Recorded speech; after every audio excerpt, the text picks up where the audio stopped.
జనం నవరత్న ఇల్లు కట్టుకోవాలనే చాలా బాగున్నాయండి. ఇల్లులు అందంగా అందరికీ సొంత ఇల్లు నెరవేర్చారు జగన్మోహన్ రెడ్డి గారు. జగన్ గారు పరిపాలన చాలా బాగుందండి. ఆయన స్కీములు కూడా చాలా అందంగా చాలా బాగున్నాయి. అందరూ సంతోషపడుతున్నారు.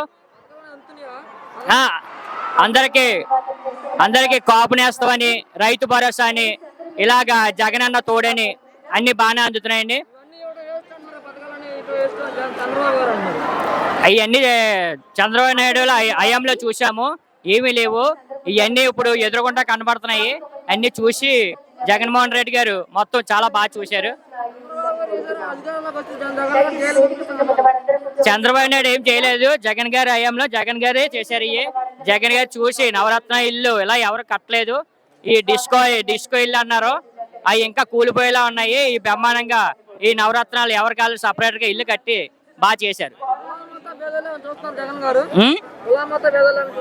అసలు కుల మత భేదాలు ఏం చూస్తలేదు. అలా ఏమీ లేదు. కాపు నేస్తాలు గట్రా అన్ని బాగానే ఇస్తున్నారు. ఏ కుల మతం అనేది ఏమి చూస్తలేదు ఆయన. మళ్ళీ జగన్ గారు ఖచ్చితంగా వాళ్ళే చూస్తారో. రైతు భరోసాలు, కాపు నేస్తాలు ఇవన్నీ ఎవరు ఎలా ఇచ్చారో ఆయనే చూసి ఆయన తరపున వాళ్ళే ఓట్లేస్తారు. ఎన్ని సీట్లు అంటే చెప్పలేమండి. దాన్ని బట్టి మనం ఏం చెప్పలేం. సీట్లు అనేది మాత్రం కంపల్సరీ ఎక్కువ వస్తాయి. సీఎం కంపల్సరీ అవుతారండి.